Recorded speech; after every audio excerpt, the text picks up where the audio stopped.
우리 요한복음 10장은 예수님께서 이렇게 선언하신 귀한 장면을 담고 있죠.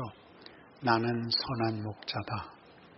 나는 내 양들에게 생명을 주고 더 풍성히 주려고 온 목자다. 그리고 나는 내 양들을 위하여 내 목숨도 바치노라. 이렇게 되어 있는 귀한 말씀입니다. 그런데 오늘 지금까지 얘기한 전반부와 달리 후반부에는 오늘의 본문에 해당하는 데서는 예수님을 대적하는 무리들이 이제 예수님을 죽이려고까지 하는 장면을 만납니다.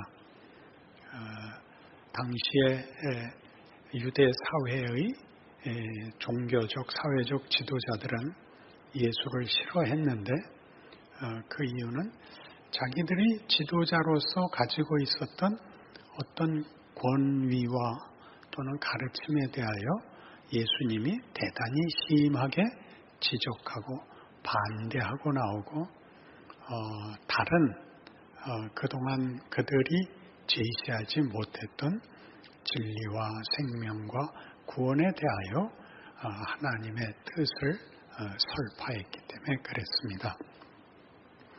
그래서 이 반대하는 이 유대인들을 향하여 25절에 보면 예수께서 대답하시되 내가 너희에게 말하였을 때 믿지 아니하는도다. 내가 내 아버지 이름으로 행하는 일들이 나를 증거하는 것이거늘 너희가 내 양이 아니므로 믿지 아니하는도다. 내 양은 내 음성을 들으며 나는 그들을 알며 그들은 나를 따르느니라. 이렇게 얘기함으로써 말하자면 정죄하는 셈입니다. 너희는 내 양이 아니다. 그래서 나를 믿지 못한다. 너희는 나를 믿지 아니하므로 나를 따르지 않는다. 그런 얘기가 됐습니다. 우리로서는 어려울 것 없는 내용입니다만은 여기는 아주 심각한 왜곡의 소지가 있습니다. 이제 우리가 예수를 믿는다는 사실을 확인할 때 긍정적이고 적극적으로 신앙에 대한 이해와 기회를 이해하지 못하면 이때의 반대자들 같이 부정하고 비난하고 정죄하는 것으로 자신을 확인하게 됩니다. 그러니까 당시에 바리새인들이 대표적으로 예수를 반대하고 부정하고 심지어 죽이려고 했었던 것은 자기네들이 옳다는 것을 증명하는 유일한 방법이었던 셈입니다. 저들이 예수를 반대하고 예수를 죽이고 자신들을 증명한 것과 똑같은 방식으로 우리는 바리새인들을 비난하고 정죄함으로써 우리가 옳다고 증명을 자꾸 하려고 한다. 그런 말입니다. 예수님은 이 반대를 받아들이십니다. 그들 손에 죽으십니다. 그런데 우리는 반대자들을 꺾고 심판하는 것으로 자신을 확인하지 그 반대와 적대 속에서 살아야 하는 인생이 신앙 인생인 것을 자꾸 이 보복으로 놓치게 됩니다. 이해가 됐다 안 됐다. 그러니까 예수님은 지금 이 바리새인들, 여기 유대인들 중에 어떤 부류들에 대하여 너희는 나를 믿지 않는다. 이렇게 얘기하는 건 얼마나 심각한 문제였냐 하면 요한복음 5장 24절에서 제가 읽을게요. 내가 진실로 진실로 너희에게 이르노니 내 말을 듣고 또 나보내신 이를 믿는 자는 영생을 얻었고 심판에 이르지 아니하나니 사망에서 생명으로 옮겼느니라. 8장 24절에서는 그러므로 내가 너희에게 말하기를 너희가 너희 죄 가운데서 죽으리라 하였노라. 너희가 만일 내가 그인 줄 믿지 아니하면 너희 죄 가운데서 죽으리라. 이렇게 둘이 나뉩니다. 나를 믿으면 사망에서 생명으로 옮겨지고 나를 믿지 아니하면 너희는 너희 죄 가운데서 죽을 것이라 그럽니다. 근데 이 말씀은 지금 예수님이 그 공생애를 살던 그 시점에서 믿을 것이냐 말 것이냐로 결정나는 게 아니라는 것은 예수님이 십자가를 어차피 지셔야 되는 거고 거기에다가 부활을 담아야 구원이라는 것이 완성이 된다는 시간의 순서를 생각해 보면 이 말씀들은 그때의 운명의 심판이 아니라 예수가 오신 뜻과 예수를 믿는 것이 무엇이며 그렇지 않으면 어떻게 되는가 하는 것을 증언해 놓고 그때는 알아듣지 못했던 모든 사람들, 그 후에 오고 올 모든 인류를 위하여 십자가와 부활을 이루셔야 했던 것입니다. 그러니 지금 이 시점에서 우리가 너무 쉽게 성경을 읽을 때마다 바리새인들 때문에 그 바보 같은 놈들, 우리는 달러 라는 식으로 자기 신앙을 확인하기 시작하면 그 적대를 감수하고 적극적으로 살아내야 할 신앙생활은 없고 잘못한 자들을 심판하고 분노만 하면 자기 책임이 다 된 것 같이 생각이 된다 이겁니다. 그러니까 그렇게 하면 신앙생활이 가치가 없죠. 만족이 없죠. 분노하는 것으로 무슨 만족과 행복이 있겠습니까? 그러니까 이 싸움이 큰 싸움이죠. 예수님은 결국 어디까지 가느냐 하면 아버지여 저들을 사하소서 저들이 자기가 하는 일을 알지 못하나이다까지 갈 거 아닙니까? 그들마저 구원의 대상이지 않습니까?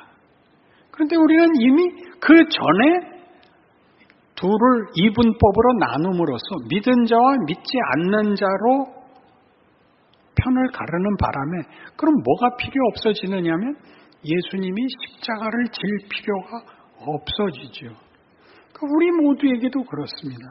우리가 난 믿었고 쟤는 안 믿었대요 라고 자기 증명으로 자기를 만족시키려고 들면 우리는 십자가를 진 예수를 따라가는 인생을 적극적으로 우리의 권리와 책임으로 이해하지 못하게 되고 그 인생을 감히 상상도 하지 못하게 됩니다.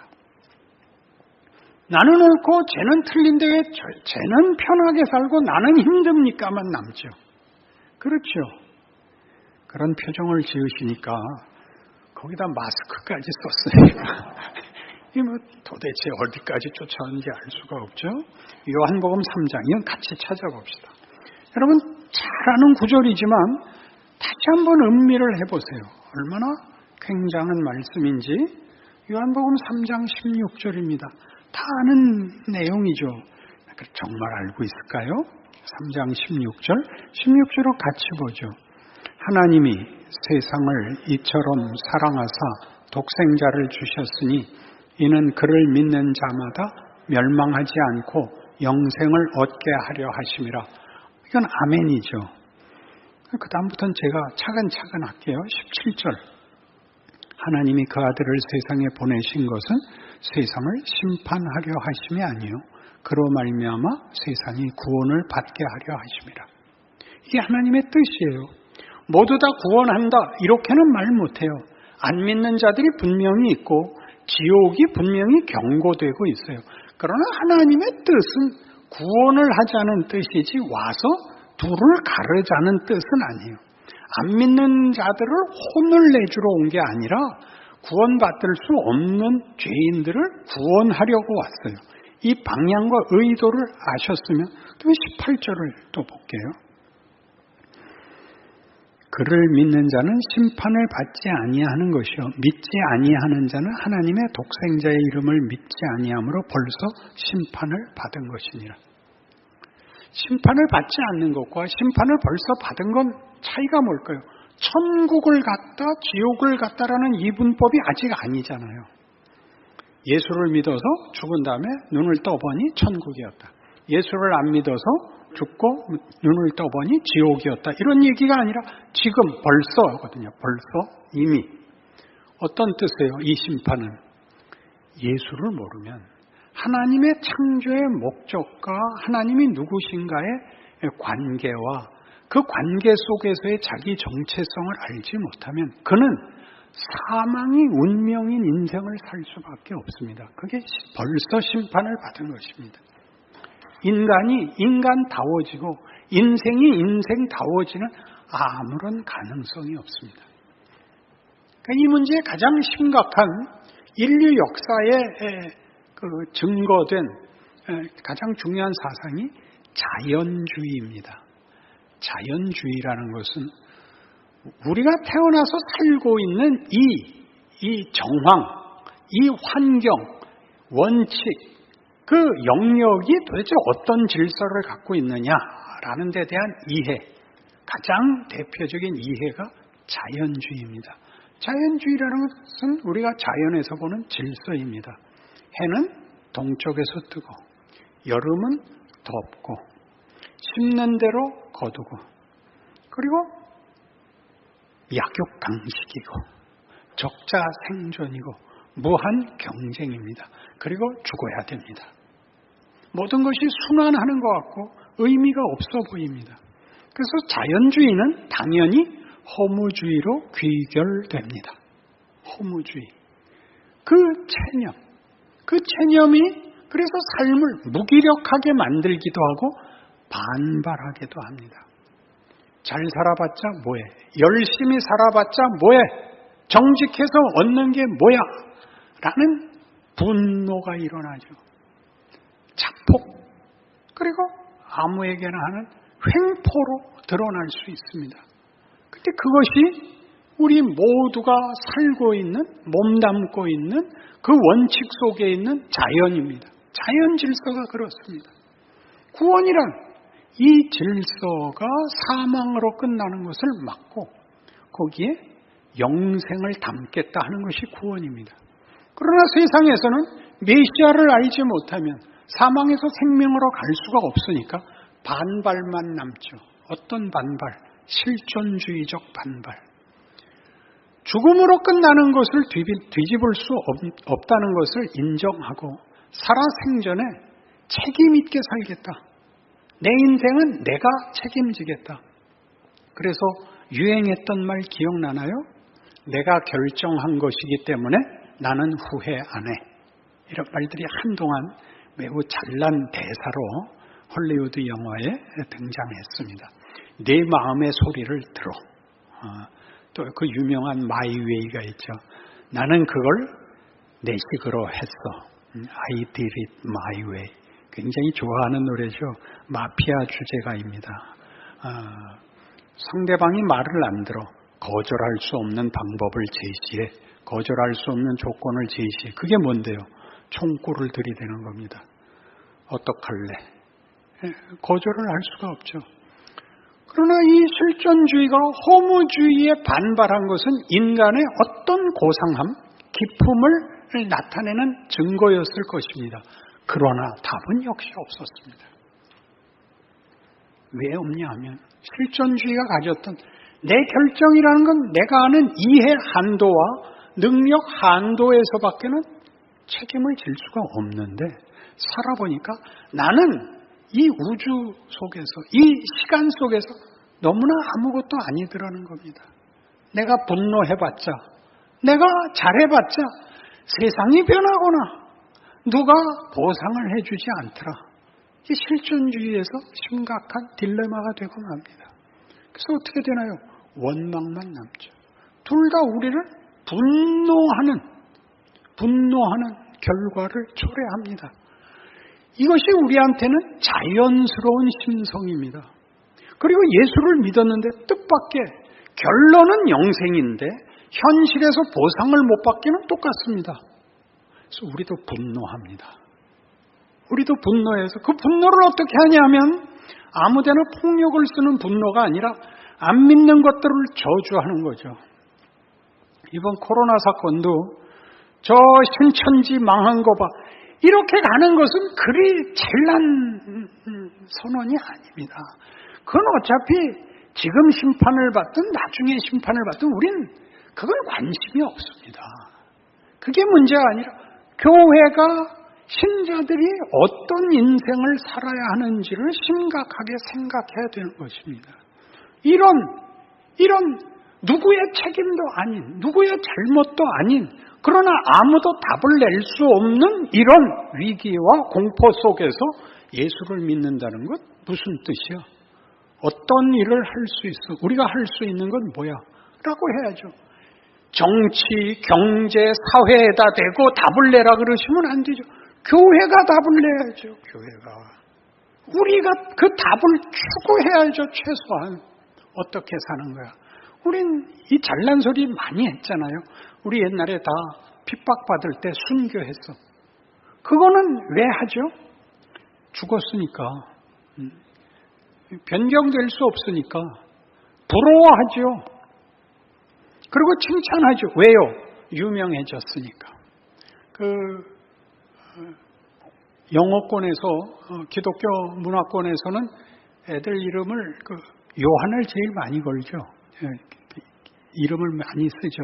존하고 폴, 피터, 톰 이런 예수님 제자들을 쓰는데 굉장히 좋은 의도로 합니다.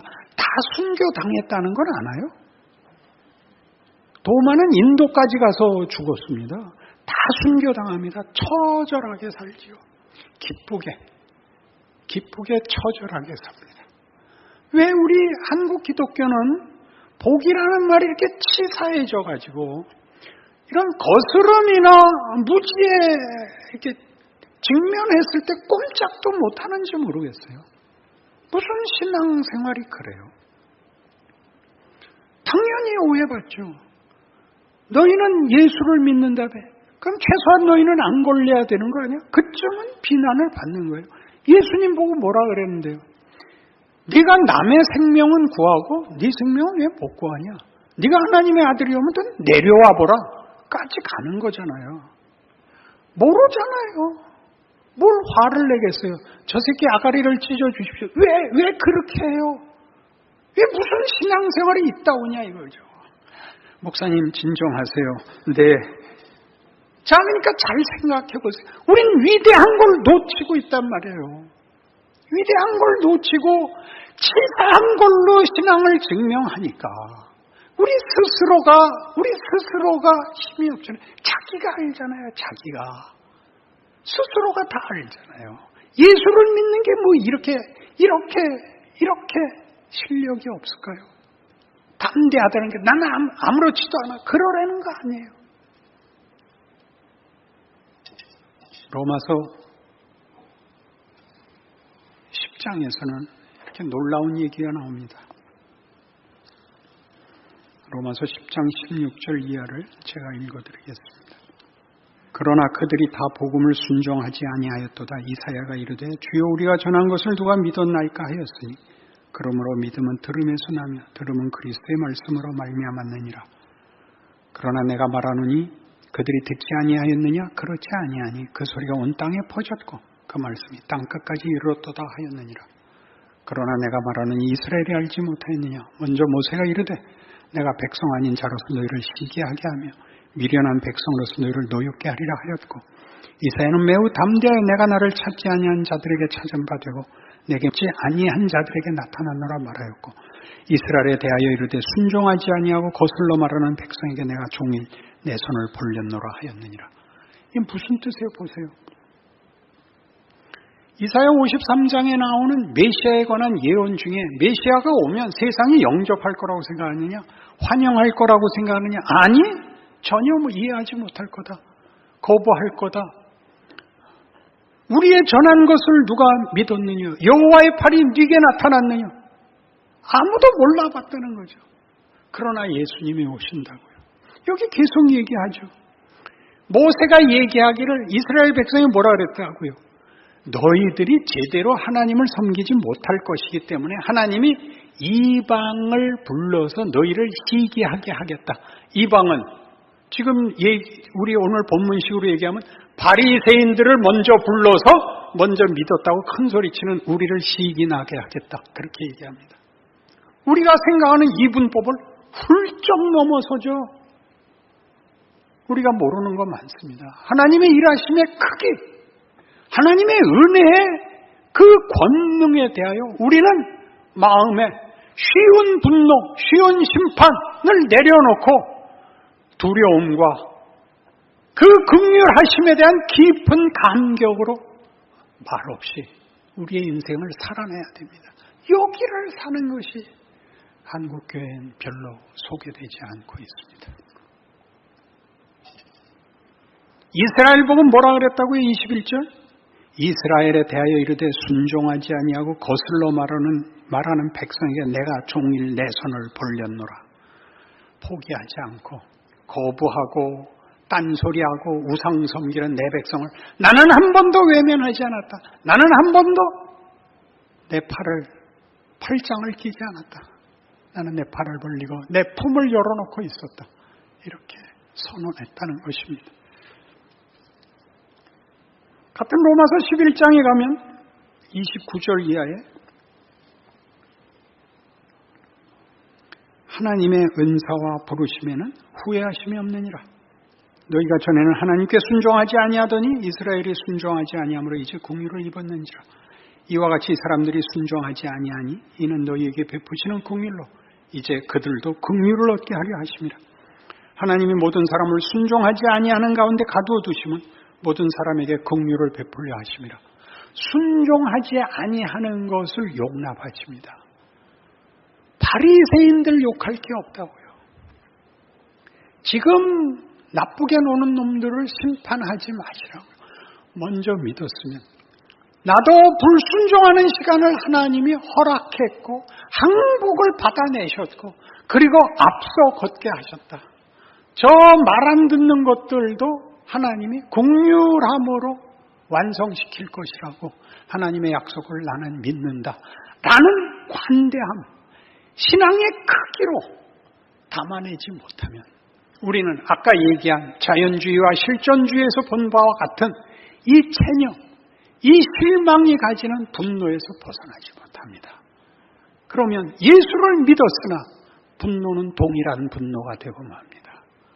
누가 잘 되는 꼴을 볼 수가 없고 내가 힘든 거를 이해할 수가 없어서 우리가 예수를 믿는 것이 늘 억울할 수밖에 없습니다. 억울한 것이 하나의 과정이 되는 건 상관이 없지만 그 다음으로 못 넘어가는 것은 목사가 야단을 쳐야 되는 겁니다. 그렇죠? 그게 정당한 부모 아닌가요? 그게 진짜 선생님 아닌가요? 거기서 붙잡혀서 하소연하지 말고 나와 더 가보자고 그렇게 얘기해야죠. 그래서 뭐라 그래요? 깊도다 하나님의 지혜와 지식의 풍성함이요 그의 판단을 헤아리지 못할 것이며 그의 길은 찾지 못할 것이로다. 누가 주의 마음을 알았느냐? 누가 그의 모사가 되었느냐? 누가 주께 먼저 드려서 갚으심을 받겠느냐? 이는 만물이 주에게서 나오고 주로 말미암고 주에게로 돌아감이라. 그에게 영광이 세세에 있을지어다. 아멘. 하나님 하시는 일 너무 커서 내가 다 이해하지 못합니다. 가장 대표적 사건이 예수를 십자가에 못 박은 것이고 바울이 스데반 죽이는 겁니다. 기가 막히지 않습니까? 그때 우리가 하나님이었으면 바울 죽여버렸지 스데반 죽이겠습니까? 하나님이 바울 손으로 스데반을 죽이게 하고 바울로 대사도를 삼아 복음을 온 세계에 전합니다. 그러니 우리는 하나님 일하심을 믿습니다. 그리고 내 조건과 내 한계를 인정하고 하나님의 지혜와 권능을 십자가와 부활로 희망을 가지고 극복할 것입니다. 그런 믿음이 여러분에게 부디 충만하셔서 앞으로도 살아내야 할 여러분 인생 속에서 만나는 모든 시험과 위협 앞에서 믿음을 가지고 산다는 게 무슨 뜻이야? 라고 자신에게 물으시고 답하시고 이겨내셔서 여러분 각각이 스스로가 하나님의 자녀된 명예와 기적을 누리시는 복을 받기를 원합니다. 기도하십시다. 하나님 아버지, 우리는 예수를 믿는 사람들입니다. 우리를 위해 오신 창조주시오, 구원자시오, 우리의 생명이시오, 우리의 소망이시오, 영광이신 예수를 믿습니다. 예수께서 우리를 위하여 십자가를 지신 것을 믿습니다. 부활하신 것도 믿습니다. 순종하겠습니다. 그리하여 승리하고 예수 안에서 일어난 기적들과 약속들이 우리 생애에 넘쳐나는 증인이 되겠습니다. 함께하여 주시옵소서. 예수님 이름으로 기도합니다. 아멘.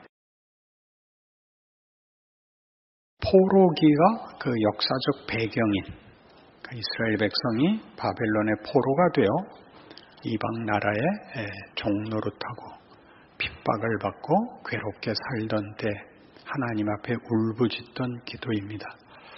그 처음에 시작하는 원하건대 주는 하늘을 가르고 강림하시고 주 앞에서 산들이 진동하기를 불이 섭을 사르며 불이 물을 끓임 같게 하소서라는 외침은 시내 산에 강림하셨던 하나님, 이스라엘을 10가지 재앙과 홍해를 갈라 그 앞에 불러내신 하나님의 그 어미하신 위엄과 권능을 초대하고 부르고 있습니다.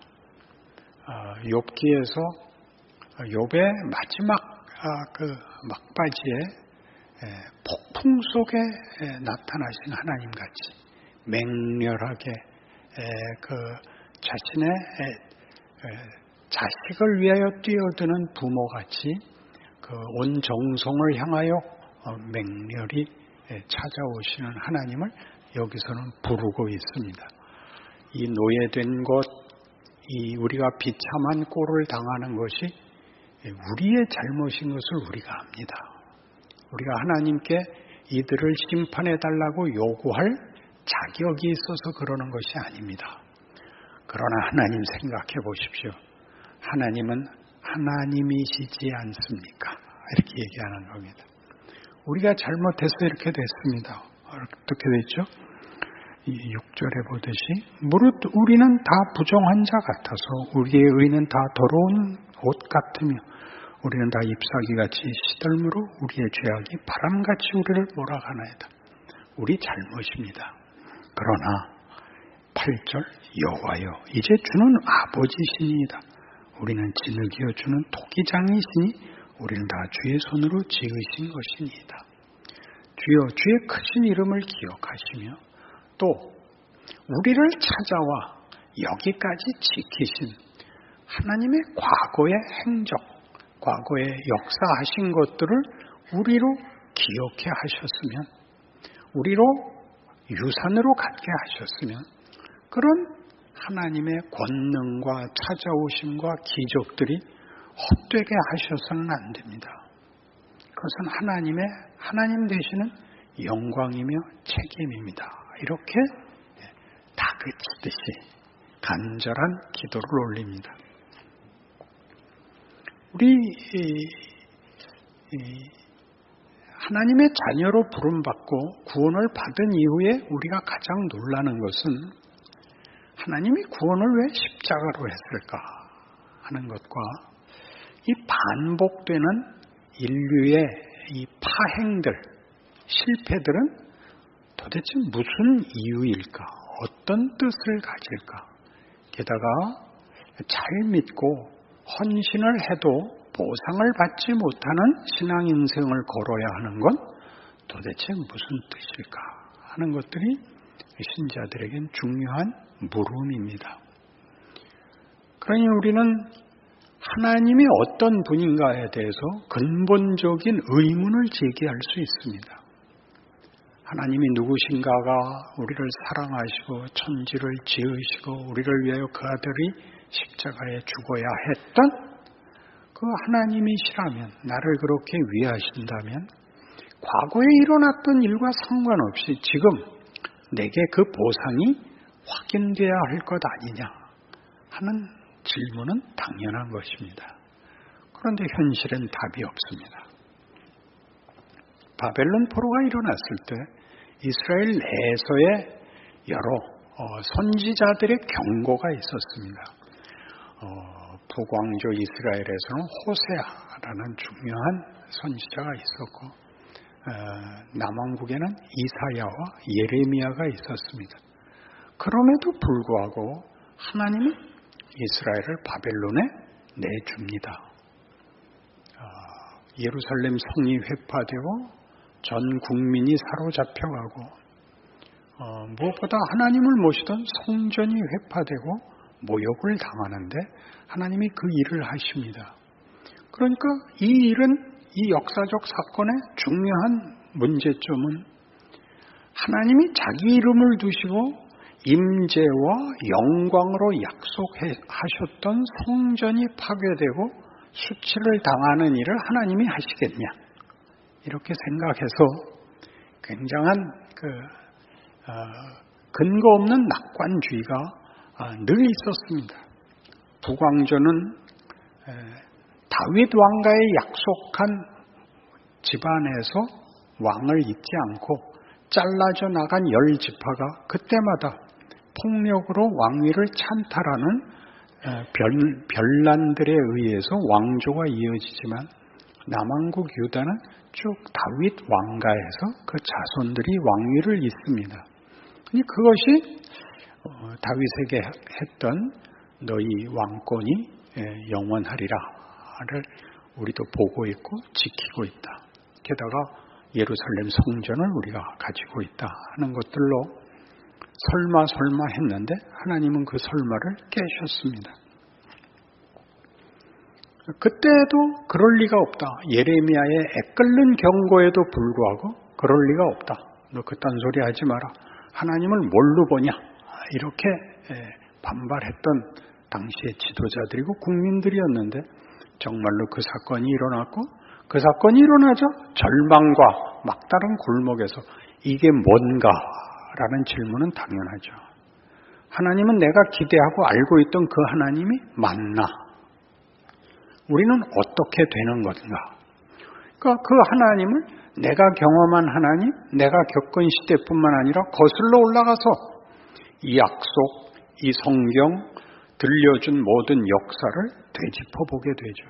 여기에도 나오듯이 신의 산에 강림하셨던 하나님, 광야길을 인도하셨던 하나님, 불기둥, 구름기둥, 만나와 메추라기, 반석에서 솟는 샘, 얼마든지 있습니다. 그리고 사사기 내내 나타나는 이스라엘의 실패에도 불구하고 그들을 구원하시는 사사를 세우시고 그들을 책임지시는 하나님이 늘 선조들에 의해서 그 유산으로 외워졌던 역사인데 그 하나님이 지금은 뭐 하시는 건가? 이런 질문이 당연히 나왔죠. 그래서 이제 이렇게 될 수 있습니다. 내가 알고 있던, 내가 들었던 그 하나님이 정말이라면 내 당대에도 하나님이 되어 주십시오. 그것은 하나의 마지막 승부수일 수도 있고 또는 하나님이 진정 일하신다면 이 지금의 절망과 지금의 조건에서도 우리는 소망을 가질 수 있다라는 신라 같은 어떤 기회가 되기도 하는 거죠. 하나님이 하나님이신 것을 우리에게 증명해 보이십시오라는 그 질문에는 하나님을 찾으면 곧바로 답을 주시고 하나님을 믿는다고 하면 곧바로 편이 되어 주신다 하는 기본적인 이해와 하나님은 꼭 그렇게만 답하시는 것은 아니다라는 현실이 교차되고 있죠. 간절히 기도해도 안 들어주시고 재난이, 파멸이 일어나는 것이 현실이고 그럴 수 없는 자리에서 하나님이 찾아오셔서 우리의 모든 것을 뒤집어 놓는 것도 사실이죠. 예수님의 생애에서 보듯이 찾아오지 않은 자들, 가다가 만난 문둥병자, 가다가 만난 소경, 가다가 만난 귀신 들린 자를 고쳐내시죠. 그들은 기대하지 않았던 일이 그들 생애에 일어났고 죽게 기도했던 것은 보답으로 받지 못했던 아주 대표적인 사건으로 주여 그리 마옵소서였죠. 내가 이제 죽어야 된다. 주여 그리마옵소서. 내가 주님이 죽도록 내버려 두지 않을 것입니다. 무슨 꾸중을 들었죠? 사탄아, 내 뒤로 물러가라. 네가 하나님의 일은 생각지 않고 도리어 사람의 일만 생각하는도다. 이렇게 되지 않았었습니까? 그러니 우리 모두가 공통적으로 갖는 질문 아닌가요? 하나님이 오셔서 이 지금 현실을 어떻게든 변화시켜 주시고 하나님이 개입하셔야지 이대로는 살 수가 없습니다. 그러니까 우리의 소원이면서 동시에 그런 기도를 할 수밖에 없는 현실을 하나님이 몰라서 외면해서 벌어진 현실이 아니라 하나님이 그것을 어떤 의미에서 허락하셨다라는 것이 바벨론 포로고 신자들 모두가 겪는 일상이지요. 하나님은 뭘 하시는가?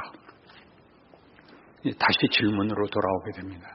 하나님, 이스라엘 백성을 애굽에서 구원하시고 시내산에 내려올 때 우리가 구한 것이 아니라 하나님이 찾아오신 것입니다. 하나님이 목적하신 것입니다. 오늘 본문에 이렇게 되어 있죠? 8절 다시 볼까요? 그러나 여호와여, 이제 주는 우리 아버지이시니이다. 우리는 진흙이요 주는 토기장이시니 우리는 다 주의 손으로 지으신 것입니다. 하나님이 시작하셨습니다. 목적하셨습니다. 그리고 결과를 내실 것을 믿습니다. 우리는 모르겠습니다. 여기서 어디로 가야 될지 모르겠습니다. 그러나 하나님은 뜻이 있으실 것 아닙니까? 욥기에서도 그랬습니다. 내가 가는 길을 저가 아시나니 내가 이 고난을 이 시련을 겪은 후에는 정금같이 나오리라. 뭘 믿는 겁니까? 지금 현실이 왜 이런지 이해할 수 없지만 이것이 이대로 절망으로 비극으로 헛되게 끝나지 않을 것만은 내가 안다. 근데 그 과정은 내가 겪는 현실은 내가 이해할 수가 없다. 이게 욥의 중간 고백이었죠. 실제로 그렇습니다. 이스라엘이 하는 고백입니다. 그러니 우리는 우리의 현실 속에서 하나님이 이 현실을 어쨌든 개입하셔서 저를 견딜 수 있게 해주셔야 됩니다라는 것 하나와 이 현실을 하나님이 요구하는 도전이다. 둘을 함께 갖고 있어야 됩니다. 그걸 언제 어떻게 써야 되는지는 알 수가 없습니다. 여러분이 탄식할 수도 있고 여러분이 분노할 수 있고 거부할 수도 있으며 그렇지 않다면 하나님이 왜 이런 길을 우리에게 요구하는 건가? 내가 잘못해서 일어난 일이다. 그러니까 내가 회개합니다. 그러면 답이 오는 게 아니라는 거죠. 오늘 64장이 다 그거 아닙니까? 우리 잘못입니다. 우리가 잘못해서 이 결과가 왔습니다. 그러나 이렇게 끝날 수 없다는 것만은 현실적 이제 이해입니다. 이 현실이 현실이지만 이 현실이 운명이 될 수는 없습니다. 하나님, 우리는 어떻게 해야 됩니까? 무엇을 소망할 수 있습니까? 이렇게 되는 거죠. 여기를 어떻게 견뎌야 하며 이게 무슨 방법이 있으며 하나님은 무슨 뜻이 있습니까? 이 질문이 모든 하나님을 아버지라 부르는 성도들에게는 언제나 현실적인 질문이 됩니다. 그리고 현실이 됩니다. 이사야 64장에서 이스라엘 백성이 이렇게 요구하는 건 충분한 겁니다. 우리가 요구할 보상받을 조건과 자격이 없다 할지라도 하나님은 하나님이셔야 합니다. 이게 우리 신앙의 가장 중요한 근거가 될 수 있습니다. 그러나 여기에 대하여 하나님이 이렇게 답하십니다. 그래, 너희의 기도가 옳다. 나는 하나님이다. 내가 하나님 노릇해야 되고 너희에게 약속하고 시작한 일을 내가 마무리해야 되고 나는 그것으로 영광을 받고 너희의 찬양을 받을 것이다. 그러니 너희는 그 백성으로서의 책임을 다해라. 라는 것이 이제 답으로 나옵니다. 우리는 여기서 회개에서 다 끝나버렸습니다. 내가 잘못했습니다로 끝났지. 잘못했으니까 그 다음에 어떻게 해야 되느냐는 나가지 못하고 잘못했다를 시인하고 울고 가슴을 찢어서 끝났습니다. 내 잘못입니다로 끝나는 게 아니라 이 잘못이 뭘 만들어내는가? 거기서 내가 할 수 있는 게 뭔가? 다시 하면 내가 잘하겠다. 이렇게 간단하지 않습니다. 다시 하면 잘하겠다라는 식의 답을 찾아냈으면 하나님이 아담과 하와를 죽여버리고 새로 만들었으면 매우 간단합니다. 근데 그렇게 안 하셨습니다. 이긴 인류의 역사와 인류 전체 역사를 담고 있지 않을지라도 이스라엘의 역사를 선민을 택하여 하나님이 누구신가와 그들의 반응을 고스란히 남겨놓은 것은 인류 역사 전반에 관한 보편적이고 절대적인 기록이고 진실이고 그리고 하나님에 대한 증명입니다. 그 속에서 우리는 하나님이 이 일을 우리의 잘못과 우리의 잘못으로 인하여 일어난 파국, 있어서는 안 되는 죄악의 혼돈을 하나님이 끌고 와서 우리의 선택과 우리의 잘못으로 이루어진 비참한 인류 역사 속에서 일을 했다고 말하는 것을 우리는 수용해야 합니다. 그게 그냥 편안히 온 것보다 더 큰 하나님의 지혜고 능력이었다. 그것이 십자가였죠. 인류 역사의 가장 비참한 일, 가장 못할 짓이 있었다면 선악과를 따먹은 게 아니라 예수를 십자가에 못 박은 거죠. 그러니까 선악과를 따먹은 것으로 모든 인류가 죄인이 되어 사망의 권세 아래 놓였다면 그것보다 더 큰 잘못을 저지른 것으로 하나님이 사망을 지우고 부활과 영생을 만들어냈다고 얘기하는 것이 역사 속에서 우리가 아는 사실 속에서 맺어진 열매라는 사실을 되돌아보지 않으면 우리는 아담을 원망하는 게 다지 예수로 인하여 구원을 받았다고 얘기할 때 그 구원이 우리 손에 죽으신 있을 수 없는 일이 벌어진 속에서 하나님이 아담의 순종이 이루어낸 것보다 더 큰 일을 이루어냈다는 사실을 기억함으로써 예수를 믿는다는 말을 오늘의 모든 현실에, 현장에 대입해야 하는 것입니다. 내가 얼마나 힘든가, 내가 얼마나 억울한가 이렇게 얘기하는 것은 못난 짓입니다. 힘들 수 있습니다. 우십시오. 고함을 지르십시오. 그러나 있을 수 없는 일이기 때문에 절망할 수밖에 없고 나 지금 답하지 않으면 나 죽어버리고 말래요. 이렇게 얘기하는 것은 철부지들이 하는 짓입니다. 그런 걸 기독교 신앙이라 그러지 않습니다. 예수가 죽었다는 게 무슨 뜻입니까? 우리가 저지를 수 있는 가장 못난 짓을 상상할 수 없는 더 큰 잘못, 인간이 피조물이 저지를 수 없는 것을 저지른 그 안에다 하나님이 영생과 가장 큰 영광을 담을 수 있다면 제가 지금 너희가 부르짖는 모든 조건과 현장 속에서 너희가 하나님의 영광을 담아내는 사람일 수 있다 라고 얘기하는 것이 이제 이사야 64장에서 주는 하늘을 가르고 임하여 하나님의 영광을 보여주십시오. 하나님은 우리 아버지 아니십니까? 이 꼴이 됐는데 보고 방관하고 있으시겠습니까? 라는 하나님을 향한 이 강압이 우리에게 되돌아오는 답인 것입니다. 그래, 내가 그렇게 일을 하고 있단다. 너희 조상 모세가 내가 그를 불러 내 백성을 인도하라 그랬을 때 이렇게 대답했단다. 하나님, 지난 40년 동안 뭐하고 계시다 지금 나타나서 하자는 거예요. 야, 나는 한 번도 하나님의 길을 중단한 적이 없어. 떠들지 말고 순종해 라고 답했다. 기억하냐? 이렇게 답하는 겁니다. 어디서요? 고린도 후서 4장에서 찾아보시죠. 고린도 후서 4장 5절. 우리는 우리를 전파하는 것이 아니라 오직 그리스도 예수의 주 되신 것과 또 예수를 위하여 우리가 너희의 종된 것을 전파함이라. 어두운데 빛이 비치라 말씀하셨던 그 하나님께서 예수 그리스도의 얼굴에 있는 하나님의 영광을 아는 빛을 우리 마음에 비추셨느니라. 우리가 이 보배를 질그릇에 가졌으니 이는 심히 큰 능력은 하나님께 있고 우리에게 있지 아니함을 알게 하려 함이라.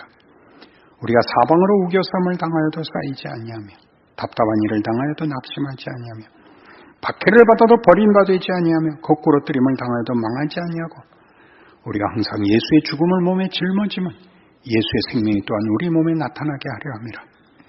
우리 살아있는 자가 항상 예수를 위하여 죽음에 넘겨지면 예수의 생명이 또한 우리 죽을 육체에 나타나게 하려 함이라. 그런즉 사망은 우리 안에서 역사하고 생명은 너희 안에서 역사하느니라. 기록된 바 내가 믿었으므로 말하였다 한 것 같이 우리가 같은 믿음의 마음을 가졌으니 우리도 믿었으므로 또한 말하노라. 주 예수를 다시 살리시니가 예수와 함께 우리도 다시 살리사 너희와 함께 그 앞에 서게 하실 줄 아노라. 이는 모든 것이 너희를 위함이니 많은 사람의 감사로 말미암아 은혜가 더하여 넘쳐서 하나님께 영광을 돌리게 하려 함이라. 사도 바울은 고린도 교회 교인들에게 비난과 공격을 받고 있습니다. 당신은 가짜다 이렇게 됐습니다. 말로는 사람 잘 속이지만 따지고 보면 당신은 사기꾼이었다. 당신은 자기의 이익을 위하여 우리를 이용해 먹은 한낱 장사치에 불과했다. 왜 그런 말을 했다고요? 네가 하나님의 사자라면 왜 이렇게 변변치 못하냐? 권능과 기적과 왜 보상을 가져오지 못하느냐? 너 자신 하나도 제대로 신의 영광의 어떤 한 조각도 갖고 있지 못하면서 우리에게 와서 잘도 우리를 속였다 이렇게 됐죠. 그러자 이제 바울이 하는 답입니다. 그렇다. 하나님은 이 복음을 십자가에다가 담았다. 예수께서 육체로 오셔서 인생 속에서 그 영광을 시간과 공간 속에 담아내셨다. 그래서 우리 보고 하나님 일하심이 세상이 만든 것이 아니라는 걸 알리기 위하여 질그릇에다가 보배를 감췄다. 질그릇이 깨지면 깨질수록 그 안에 보배가 보이고 흘러나온다. 우리가 겉으로 금칠을 하고 있거나 보석이 박힌 그릇이라고 얘기하지 않는다. 우리가 보배를 안고 있을 뿐이다. 담고 있을 뿐이다. 그리고 이 질그릇은 우리의 이 모습만, 그릇으로만 표현된 것이 아니라 질그릇 같은 삶입니다. 질그릇 같은 삶, 보석 같은 삶이 아니고 영웅적인 인생이 아니고 위대한 인생이 아니고 깨지고 보잘것없고 괄세받는 조건 속에다 우리를 넣어서 하나님이 거기 예수에게서 그리하신 것 같이 우리의 삶을, 우리의 실존을, 우리의 현실을 하나님이 뒤집으신다. 그의 선하심과 그의 복되심을 거기다 담으신다. 걱정 마라. 이렇게 됐습니다. 어떡하시겠습니까? 하나님은 하나님이신 책임을 지십시오. 난 한다. 지금도 하고 있다. 너희 거기서 잘 살아라. 너희가 지기 싫어하는 짐, 거기에 내가 보물을 담았다. 그 짐 지고 가라. 나눠라. 너희가 예수를 믿는다는 것을 너희가 가진 짐 속에, 너희가 지고 가는 그 십자가에 내가 담는다. 걱정 마라. 나는 하나님이다. 내가 너희를 버리겠냐? 내가 변심을 하겠냐? 누가 내 권능을 가로막겠느냐? 이렇게 된 거죠. 그러니 올 한 해는 신자같이 한번 살아봅시다. 우리의 인생이 각각의 경우가 다 특별하고 다 기가 막힙니다. 거기다 담으시게 됩니다. 거기다. 걱정 말라는 겁니다. 어떻게 해야 됩니까? 뭘 어떻게 해요? 입 다물고 있어야죠. 잘 견디셔야죠. 하나님이 하십니다. 누군가가 봅니다. 우리가 하나님의 기적의 손길이 되면 임재가 됩니다. 그걸 믿는 게 우리의 영광이며 책임이며 현실입니다. 그것이 없으면 우리는 하루를 견딜 수가 없습니다. 여러분의 고단한 현실이 여러분에게 불러오는 결정적인 시험이 뭡니까? 살아서 뭐해? 아닙니까? 살아온 지난날 모두가 후회스러운 이유는 그렇게 열심히 애써봤는데 아무것도 없다고 생각하는 거죠. 모세가 했던 질문이라니까요. 하나님, 당신은 누구십니까? 어떻게 일을 이렇게 하십니까? 너 입 닥치지 못해? 그렇게 말씀하셨던 하나님입니다. 우리 생애의 중요성, 우리 개인의 구체성에, 여러분 각각의 경우에 특별한 그런 것들을 여러분이 기회와 믿음으로 이겨내시는 귀한 올 한 해가 되기를 바랍니다. 기도하십시다. 하나님 아버지, 하나님은 우리 아버지시고 우리를 사랑하시고 우리를 복주시고 우리를 위해 그 아들을 주실 수 있는 우리 하나님입니다. 그래서 우리도 하나님의 자녀라는 이름으로 어떤 길도 갈 수 있습니다. 우리는 감히 십자가를 내던지고 돌아서는, 그래서 저 베드로가 먹었던 욕을 먹을 수는 없습니다. 우리는 충성하고 순종하고 인내하고 믿음을 지켜서 하나님의 기적을 살겠습니다. 서로 편들고 우리 교우들끼리 만나면 믿음의 격려와 희망과 새로운 힘이 쌓여서 올 한 해 승리하게 하시고 많은 간증과 기적을 나누게 하시며 예수 믿는 기쁨과 명예를 살아내는 귀한 한 해 되게 하여 주시옵소서. 예수님 이름으로 기도합니다. 아멘.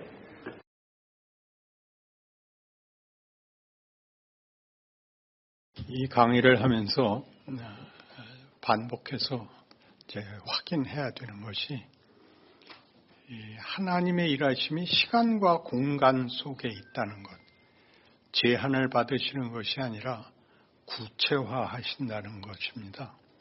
우리 한 인간의 존재가 나와 너가 구별되고 전체가 될 수 없고 전체의 일원이 되는 그것이 갖는 하나님 지혜의 신비에 대해 이제 알아가는 것입니다.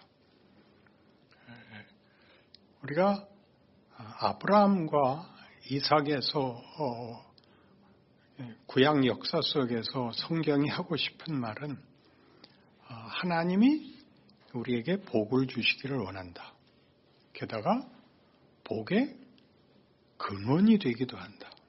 아브라함을 불러 내가 네게 복을 주어 내 이름을 창대케 하리니 너는 복의 근원이 될지라입니다. 놀랍죠.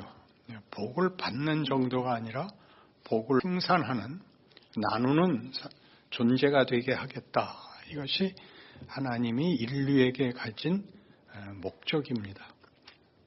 그래서 아브라함의 등장은 그 아담이 실패했음에도 불구하고 하나님이 창조주로서의 의리, 책임을 지키신다 하는 역사적 사건을 아브라함에게서 보는 것입니다. 느닷없는 하나님의 등장이죠. 창세기 11장까지 있었던 그 실패들, 바벨탑 사건에서 인류를 흩어버리는 그 절망의 자리 다음에 느닷없이 하나님이 아브라함을 부르고, 그때 아브라함은 위대한 사람이 아니라 누구라도 좋은 사람인 것입니다. 하나님이 그에게 이 복을 약속합니다. 우리 모두에게 하시는 약속에 마찬가지입니다. 그런데 그 약속이 내 자손이 하늘의 별 같고 바다의 모래 같으리라 한 그 약속이 아브라함이 자기 자식이 없을 때 주어지는 약속이고, 그리고 자기 자신과 자기 아내가 다 애를 낳을 수 없는 나이가 됐을 때 후손 이삭을 얻게 됩니다. 그래서 이삭의 가치는 하나님의 약속이 인간적인 어떤 원인과 결과라는 이 논리나 법칙에 있지 않고 하나님의 약속 속에 있다는 것을 성경이 매우 강조하고 있는 것입니다. 이 강조를 하기 위해서 이삭을 바치라는 데까지, 이삭을 죽이라는 데까지 하나님이 요구를 하셔서 이삭을 죽이라고 했더니 정말 아브라함이 죽으려고 했다. 여기가 사건의 핵심이 아니라 네가 낳는 자식, 네 혈연, 네 유전인자로 하나님의 약속이 연결되는 것이 아니라 하나님이 얼마든지 부르시는 아브라함을 세우신 것 같이 너로 시작한, 너로 모범을 보인 이 역사를 내가 바다에 모래같고 하늘의 별같이 내가 결과물을 만들겠다라는 것이 이삭에게 보여지는 겁니다. 그래서 이삭은 그 생애 내내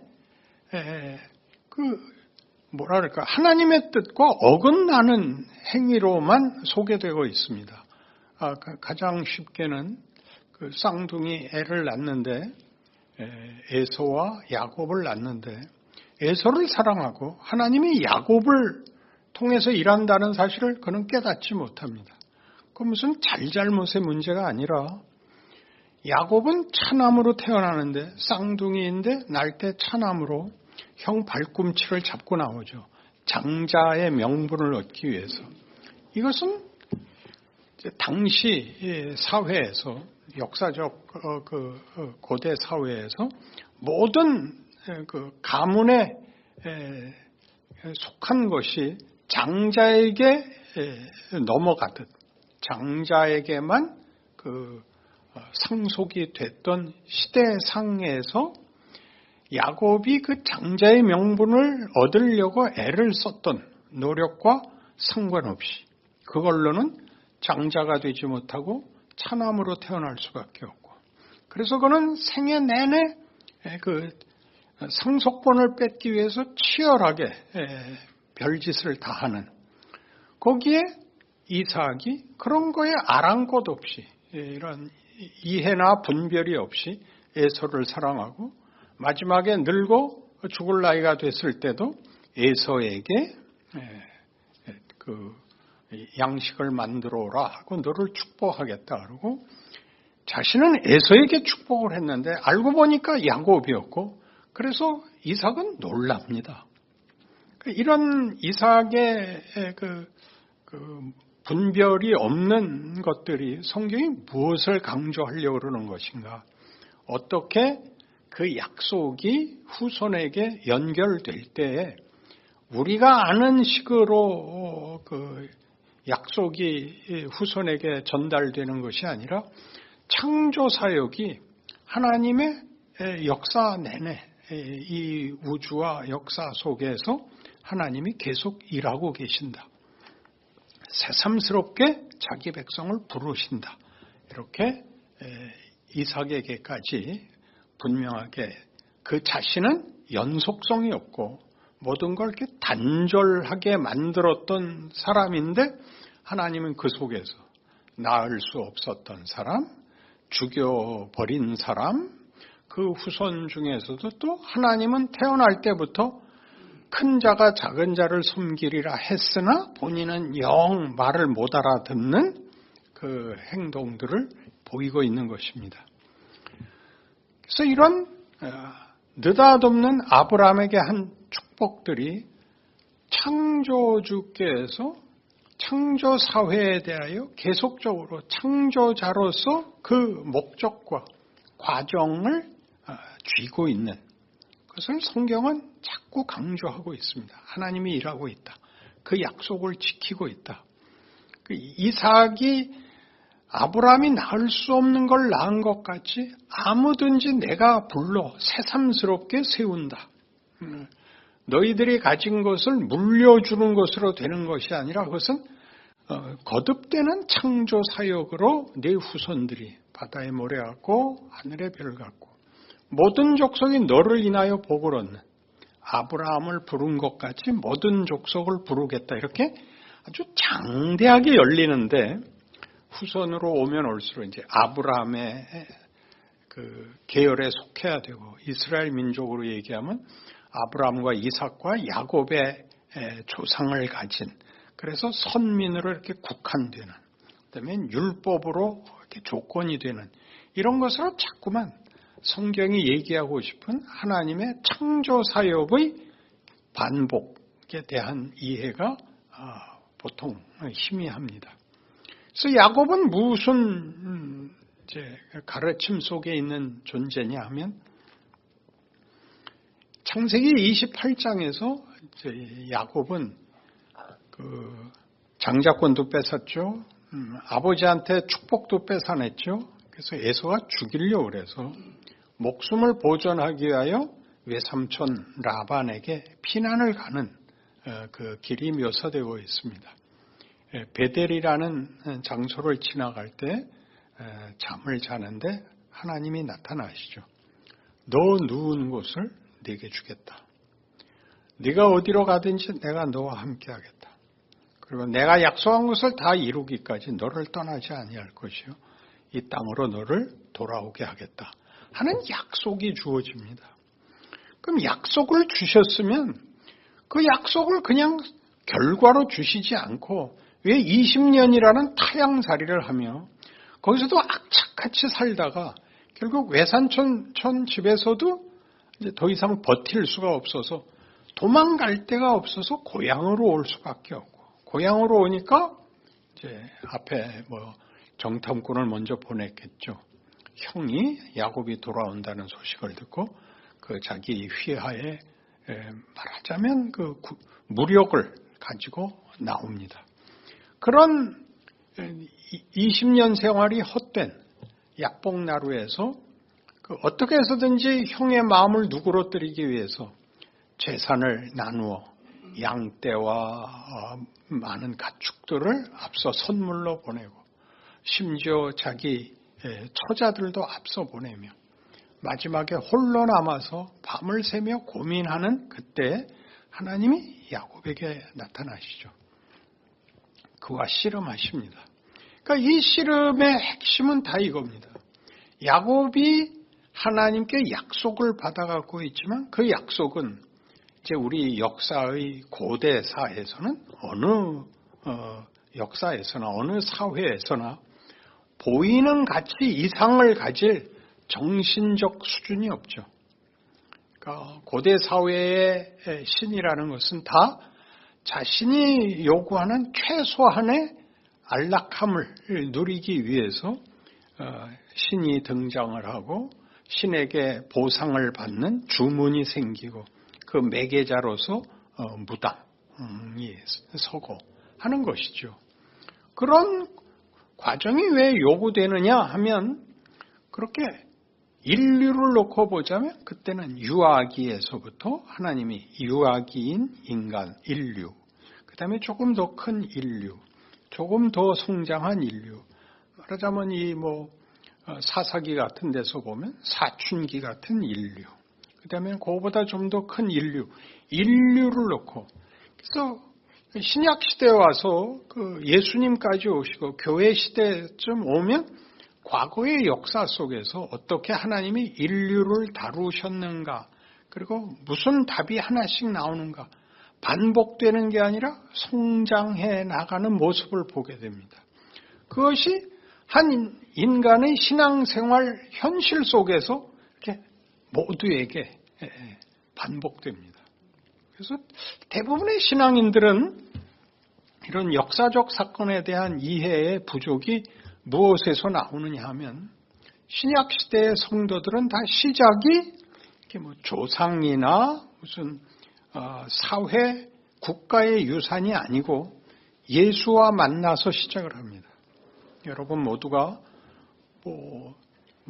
모태신앙으로 컸으면 부모고 그렇지 않으면 무슨 부흥회고 느닷없는 일들로 갑자기 예수를 믿고 하나님을 알게 되고 인생과 운명에 대해서 신앙적 이해를 가지고 있지만 그것은 말하자면 이런 유아기, 소년기, 사춘기, 장년기 같은 것이 생략된 구원을 얻는 유일한 근거, 유일한 그 경험이 예수를 알게 된 것인데 그것이 내 전생애 속에서 과거를 다시 보게 하고 미래에 대한 이해와 어떤 갈증 같은 것들로 이렇게 한 시대 속에서의 질문과 안심과 무슨 분노 같은 것으로는 작용을 해도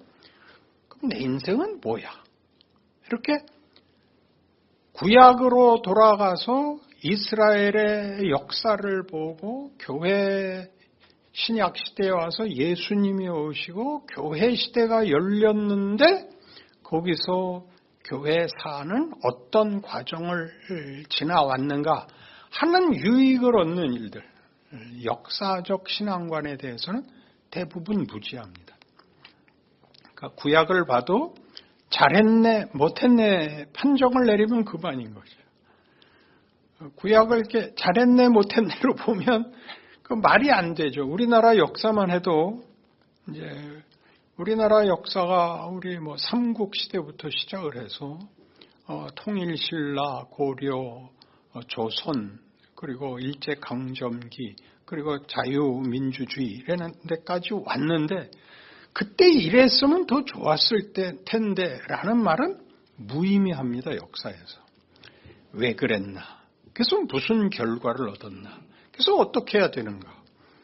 쉬운 얘기로 우리가 일본 그러면 치를 떠는 것이 우리 과거사 때문에 그렇죠. 가서 일본 사람들을 만나보면 그 악질적인 사람이 드뭅니다.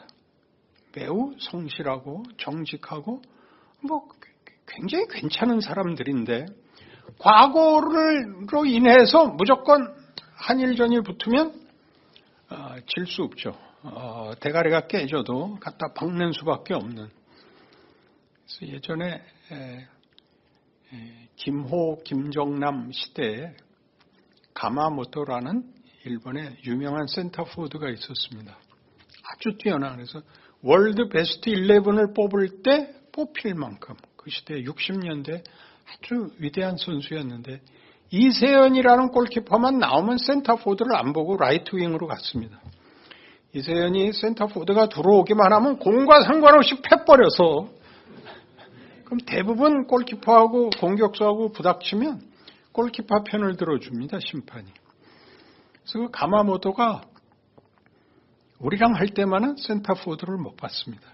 거기에는 가마모토에 대한 개인 감정이 있는 건 전혀 아니죠. 한일 관계라는 역사가 있어서 그렇게 되는 거죠.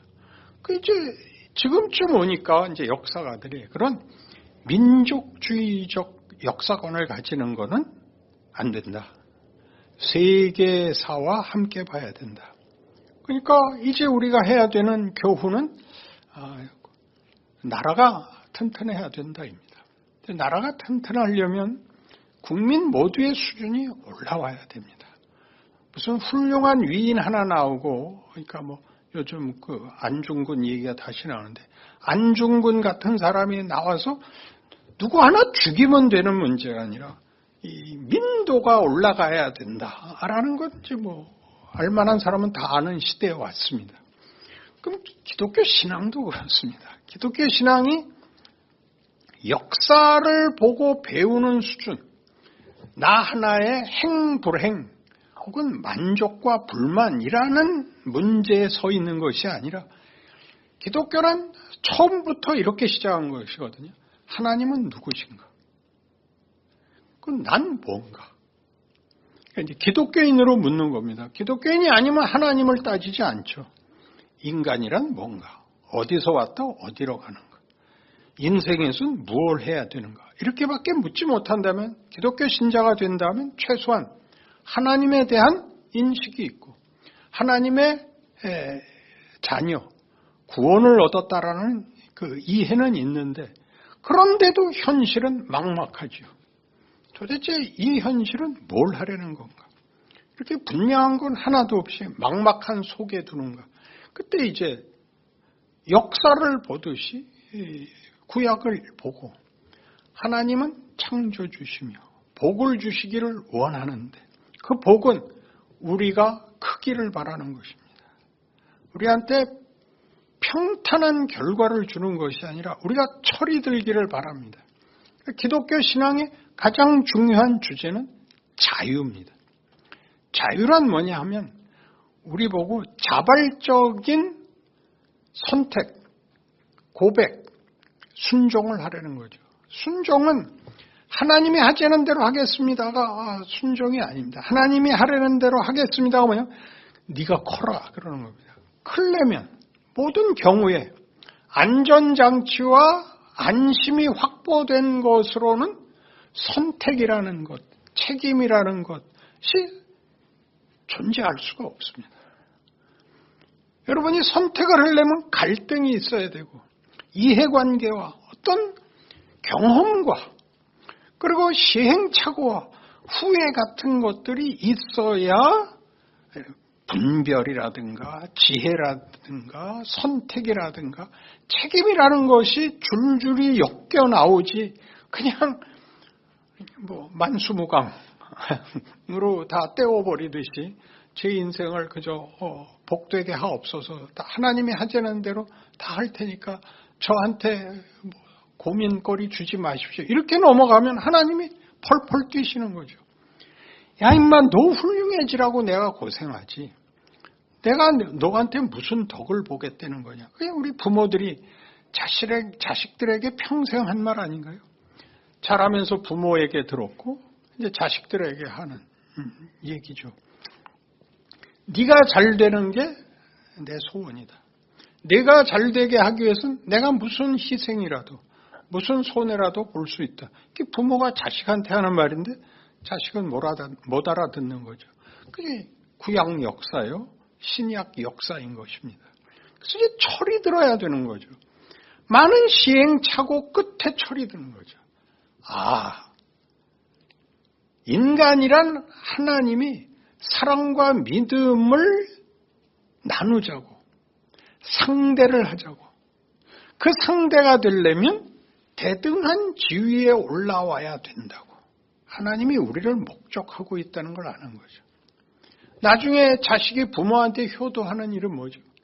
그 번듯한 가장이 되어 자기 자식들을 기르는 것이 부모가 볼 때 자식에게 이제 됐다 라는 그 마음을 놓게 하는 장면이지 부모한테 얼마나 많이 다른 도움이 되느냐는 그건 다음 얘기죠.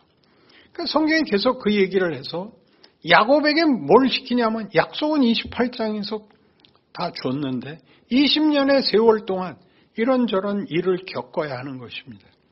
그가 노렸던 것은 말하자면 쉽게 권력이고 재물이고 재산이고 그렇습니다. 근데 그걸 그렇게 많이 모으자 시샘하는 외삼촌 집에 가족들하고 갈등이 일어날 수밖에 없고 그것은 목숨이 왔다 갔다 하는 일이라서 고향으로밖에 도망올 수 없는데 고향에는 원래부터 원수인 형이 기다리고 있습니다. 그는 도망갈 데가 없습니다. 그래서 그 밤을 서성이고 있는데 기도할 줄도 모릅니다. 하나님이 나타나셔서 씨름을 하죠. 그 씨름은 상상하자면 이게 뭔가 그때 하나님은 나보고 내 자손이 동서남북에 편만하고 너 누운 땅을 다 주겠다 그랬는데 이게 뭔가 하는 절망이죠. 도망갈 데가 없는 자리에 오죠. 그래서 하나님이 그를 다그치는 거죠. 넌 누구냐? 질문 아닙니까? 축복하지 아니하면 보낼 수 없습니다. 그래서 당장 묻는 게 넌 누구냐? 전 야곱입니다. 비로소 그러죠. 야곱은 약탈자라는 말입니다. 그가 형 발꿈치를 잡고 나왔는데 발 뒤꿈치를 잡는다는 말은 우리나라 표현에서 쓰는 뭐라 그러면 될까요?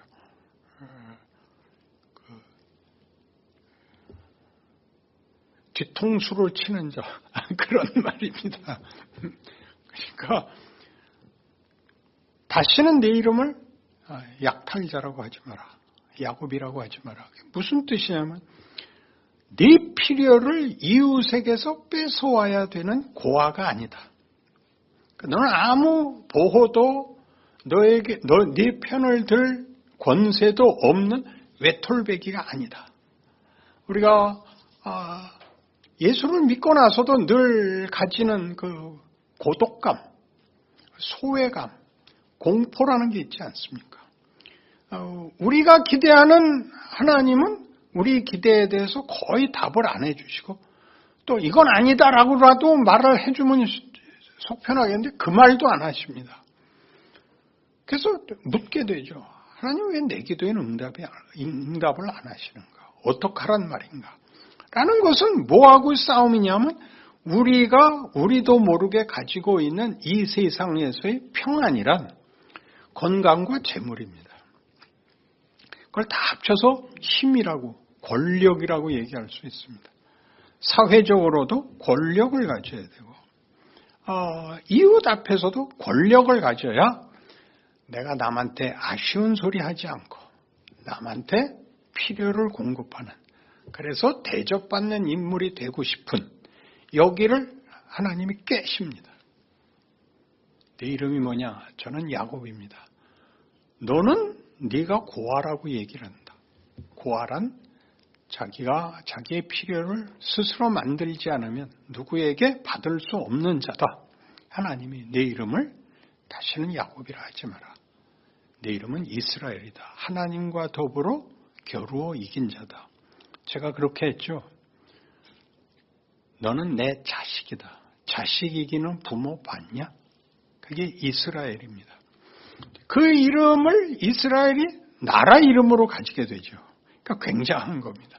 이스라엘이라는 이름은 하나님이 이스라엘을 자식으로 기르고 있다는 얘기인데 이스라엘은 끝없이 권력을 가져서 안전망을 확보하려고 합니다.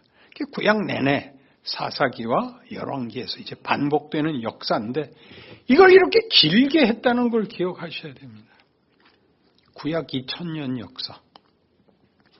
신약에 와서도 우리는 신약 교회사 2000년 역사 후에야 이제 예수를 믿고 그걸 과거 역사로 보고 있는 것입니다. 그럼 당연히 우리는 철이 더 들어있어야 됩니다. 근데 희한하게 철이 안 들어있고 주술적이고 도덕적이고 그리고 그렇게 간절하기만 한 기독교 수준에 머물고 있습니다. 그건 무슨 우리나라 기독교만의 문제가 아니고 세계 각국의 교회의 현실입니다. 그러니까 대부분의 교인들은 그러니까 쉬운 정도에서 그냥 끝나는 것 같습니다. 부모 말씀 잘 듣고 그래서 어려운 일 없이 살다 죽는 게 전부인 정도로는 저는 불만입니다. 예수를 믿는다는 것은 그것보다 훨씬 놀라운 일이어야 되고 우리가 시험을 받는 이 세상에서의 어떤 위협, 불안을 뛰어넘는 것이어야 됩니다. 불안이 없어지거나 위협이 없어지는 것이 아니라 그것보다 커야죠. 그것보다 커야 된다는 것은 우리가 다만 위협과 의심과 실수가 없어지는 것으로 답을 찾는 것에 대하여 하나님이 계속 우리를 다그치십니다. 그 답을 절대 안 주십니다. 근데 그런 정도로 답이 되는 사람이 99%고 사실은 속에 이것이 이 간절함이 혹은 이 소원이 있는데 모두가 멀쩡한 것 같아서 말을 못하고 있는 건지 여긴 제가 강력하게 의문을 제기하는 것입니다. 야곱의 생애라는 건 그러하여금 모든 것을 겪게 함으로써 우리가 해답이라고 생각하고 우리가 이 조건이면 된다고 생각하는 것들을 하나님이 다 물리치시는 생애를 산다는 것을 우리에게 확인시킵니다. 그러니까 우리도 우리가 이해하고 우리가 기대하는 우리의 상상력에 불과한 소원들이 이렇게 깨져나가는 것이 중요한 하나님의 일하십니다. 그 다음을 언제 어떻게 얻느냐는 2차적인 문제고 이런 우리의 소원이 깨져나가는 것이 없으면 그럼 그냥 애소입니다. 그건 놀라운 일이죠. 하나님이 이렇게 지극하게 한 인생에 혹은 역사에 개입하셔서 우리가 쉽게 타협하자는 것을 하나님이 계속해서 끊으시고, 이제 뭐 소선지자들 나올 때 보면 이제 남북왕조 멸망기에 등장해서 하나님의 원통하심으로 계속 그 꾸중을 하는데, 너희 잘못했다 회개라 이렇게 간단한 얘기가 아니라 난 널 그렇게 기르지 않았다. 널 보고 그렇게 개 돼지로 그치라고 부르지 않았다. 이렇게 얘기하는 건데, 도덕적, 종교적 차원에서의 맞고 틀림으로 판정을 내리는 바람에 뭐 심각한 일이 생기지 않는 한 그냥 쉽게 읽어버리고 대부분의 신앙 인생도 쉽게 살아버립니다. 불만입니다. 원래 바나바는 위로자라는 뜻입니다. 시비를 걸게 됐는데, 그 진정한 위로는 내가 누군가입니다. 하나님이 자신의 상대역을 하자. 자신의 상속자가 되라. 욥기 할 때도 했던, 욥에게 잘잘못에 보상하는 정도의 하나님도 아니고 너도 그런 존재가 아니다. 너는 내 뒤를 이어야 된다. 넌 이걸 알아야 된다. 너는 창조물 속에 그냥 손만 벌리고 있는 존재가 아니다. 네가 이 세상을 다스려야 된다. 그거 알겠냐? 이렇게 다구치는 것이 기독교입니다. 그러니까 예수가 오셔서 죽는다. 굉장한 얘기죠. 인간이라는 존재를 하나님이 도대체 어느 등급에 놨는지, 신이 와서 우리 모습으로 찾아오면 대등한 대접을 한다는 뜻입니다. 대등한 대상으로 보는 것입니다. 우리가 신이 된다는 뜻은 아니지만 신의 상대역, 신의 우리에게 목적하는 것을 나누는 사랑과 믿음의 대상, 관계에 있어서, 그 지위에 있어서 신이 자신의 모든 것을, 자신이 죽을 수 있는 존재, 사랑에서만 그러죠. 상대를 위해서 죽을 수 있다. 상대에게 무엇을 요구하지 않는다. 내가 가진 무슨 어떤 조건과 무슨 시작에도 당신한테는 무슨 보상이 나한테 주어져야 된다고 요구하지 않습니다. 사랑이 요구하는 보상은 사랑입니다. 그러니까 기독교는 놀라운 것이고, 따지고 보면 신앙생활을 하게 됐다. 예수를 믿고 하나님을 알게 됐다. 그러면 정말 진정한 인생을 살아야 되는 것입니다. 그것은 무흠하거나 열심히 늘 이렇게 차고 넘치는 것이 아니라 여러분들이 아는 정도만의 수준에서 더라고 매일매일 하나님이 묻고 하나님이 흔드시는 깨우침과 인도하심에 대하여 여러분들이 하나씩 하루에 하루만큼씩 무의식 중에라도 신앙적인 이런 마음을 갖는 것, 이게 굉장히 중요합니다. 영어는 어떻게 배우느냐? 영어만 하는 데다 집어넣으면 영어를 배웁니다. 그러니까 이런 경우엔 말을 이렇게 한다가 영어죠. 문법으로 배우는 거는 급하게 가르치려고 하는 것이고, 배우게 하려면 그냥 생활 속에 넣어버리면 배웁니다. 그러니까 LA 한인타운에 가서 살면 영어를 못하죠. 한국말만 해도 살 수가 있으니까.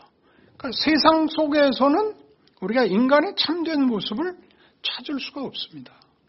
그러니까 여기 예수를 믿고 이 안에 들어오면 정체성과 운명에 대해서 하나님과 예수라는 이름을 빼놓을 수가 없는 것, 그것이 우리에게 현실적인 하나님의 임재고 하나님의 성실하신 하루하루의 사역입니다. 거기에 여러분이 늘 이렇게 감각이 열려 있어야 됩니다. 야곱에게 한 모든 약속이 그렇게 무슨 자손이 많아지고 재물이 많아지는 것으로의 약속이 아니라 하나님이 자기의 백성은, 그러니까 인간은 하나님의 형상이요, 하나님의 상대자요, 믿음과 사랑이라는 연합으로 부른 대상이고 그 지위와 실력으로 만들겠다라는 거대한 약속 속에 역사가 움직이고 있고 온 우주가 존재한다. 나와 일상이 그런 문맥 속에 있다를 알아야 된다. 그런 말씀입니다.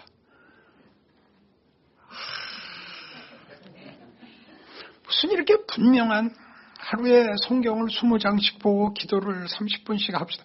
이렇게 되면 훨씬 쉬운데 이렇게 얘기하면 다들 눈동자가 풀리고 그래서 무슨 말인지 하나도 모르는 거기에 오셔야 됩니다.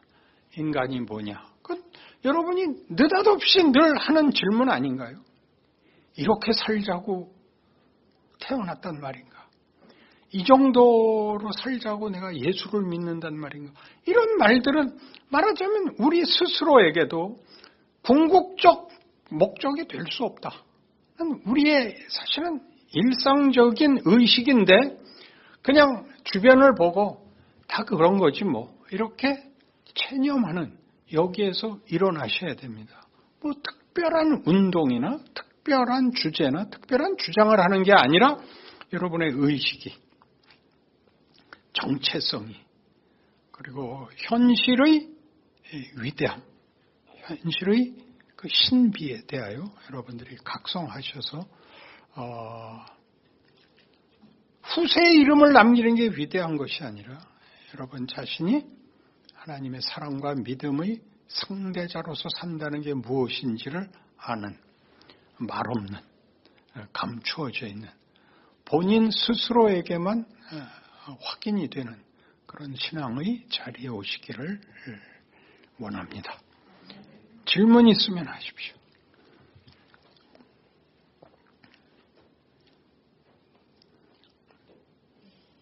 그러니까 저희가 이제 자녀를 키우고 있잖아요. 근데 그러니까 다윗의 아들이 솔로몬인데 다윗같이 그렇게 하나님 마음에 합한 그런 이름을 들은 사람인데도 자녀는 결국은 이제 개교가 되잖아요. 히스기야도 그렇게 기도를 해서 문화세를 낳지만 문화세도 또 그런 길을 걷잖아요. 그러니까 저희 자녀들도 그럴 수도 있다고 봐야 되는 건지. 우리의 기도가 헛되지 않습니다. 우리가 다윗보다 히스기야보다 기도를 더 잘할 수 있습니다. 예수님이 오셨기 때문입니다. 구약 역사에서는 아직 답을 찾지 못했던 시기라서 그때 역사를 보면 그 외적이라는 공포 속에 있습니다. 외적이 그 공포를 왜 주냐 하면 세상을 살려면 권력이 있어야 된다라는 걸 먼저 배우고 권력의 진실, 민낯을 보게 하십니다. 그게 바벨론 포로입니다. 바벨론에 잡혀갔으니까 바벨론이 유다보다 센 거 아닙니까? 근데 그 폭력이 얼마나 보잘것없는가를 가서 보고 배웁니다. 이건 그냥 폭력과 공포에 불과하구나. 그래서 우상을 섬기던 게 싹 없어집니다. 그 70년 포로기 덕분에. 예, 우상에게 뭘 요구했냐면 내 소원 들어주십시오거든. 왜 우상을 섬겼냐 그랬죠. 하나님은 안 들어주시니까 우상에 가서 요구를 했는데 이제 보고서 그 자기네들이 구했던 권력이라는 민낯을 보게 되죠. 그래서 그 다음에 율법으로 갑니다.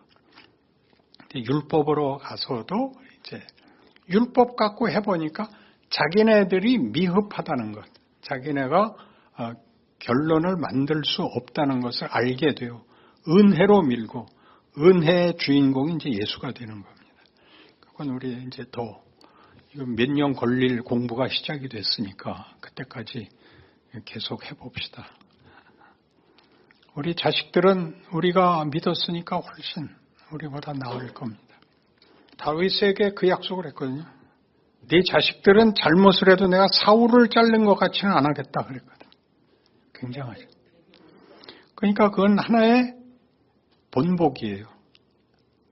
그들의 구약에 나오는 악인들의 운명은 우리가 감히 지금 얘기를 못해. 그들은 그때 악역을 했을 뿐이에요. 벤허의 메살라같이. 메살라는 그래서 죽여버린 게 아니라 아카데미 시상식에 참석해서 상을 받는다니까요. 그러니까 우리가 역사가 인류를 만들어가는 데 있어 악역들이 있어서 우리 후손들에게는 위인들과 악인들이 전부가 일을 한다. 역사가 일을 한다는 것을 알아야 됩니다. 하나님은 믿느냐 안 믿느냐로 패를 가르는 것이 아니라 기본으로 창조주입니다. 창조세계 전체에 대하여 하나님이십니다.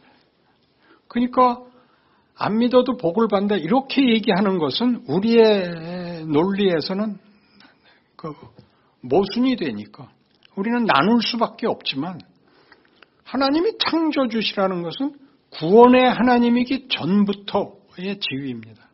그래서 우리는 역사를 볼 때 도움을 받아야지 이 나쁜 놈 해갖고는 해결이 되지 않습니다.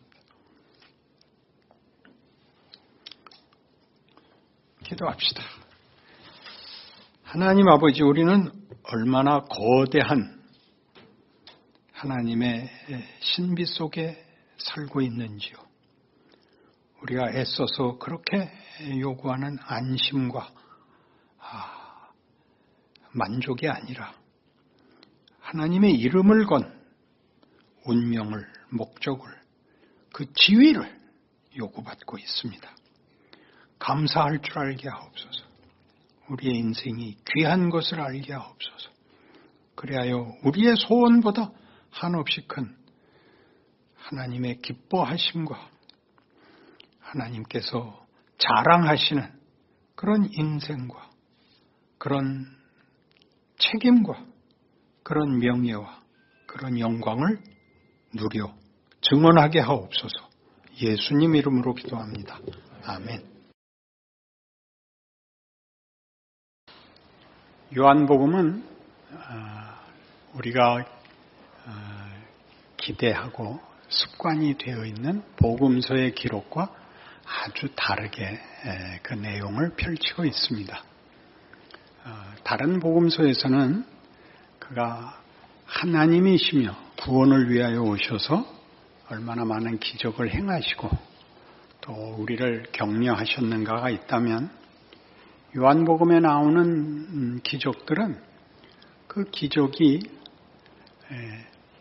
시비에 걸릴 만한 일이 한 번도 없는 은혜로운, 말하자면 병자가 낫고 바다를 꾸짖어 잠잠케 하고 죽은 자를 살리시고 귀신을 쫓아내고 오늘 본문에는 오병이어 보리떡 5개와 물고기 2마리로 5,000명을 먹이시고 12광줄이나 남은 배고픈 그 사람들을 다 배부르게 한 사건임에도 불구하고 모든 일에 그 부작용이 일어납니다.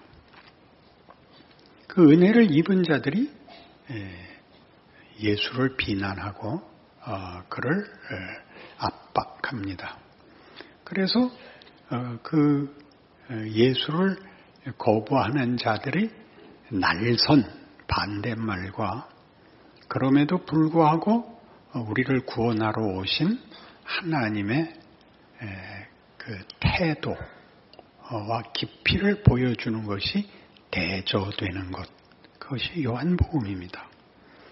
우리 이미 사마리아 여인 사건에서 보았다시피 하나님은 절대 권력을 동원하시거나 공포로 이기지 않고 그 상대방의 억지 주장에 대하여 하나님이 보이시는 그 태도, 하나님이 가지시는 그 깊이를 드러내는 일로 우리를 깨우칩니다. 오늘 내용도 보면 이제 이 앞에서 1절부터 해서 오병이어의 사건이 일어나자 그 많은 사람들이 예수를 임금으로 모시려고 합니다. 그래서 우리가 오늘 읽은 본문 26절에 의하면 내가 진실로 진실로 너희에게 이르노니 너희가 나를 찾는 것은 표적을 본 까닭이 아니요 떡을 먹고 배부른 까닭이다. 이 기적이 너희가 이해하고 기대하고 알고 있는 세계를 열어놓는 어떤 증거라는 걸 이해 못하고 그리로 그 한계와 절망을 넘어서오는 길로 보지 못하고 저들의 수단, 저들이 가지는 소원과 기대를 충족시킬 방편으로만 예수를 찾고 있다라고 꾸짖습니다.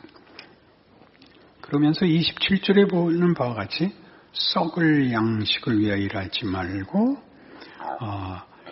영생하도록 있는 양식을 위하여 일을 하라 그러죠.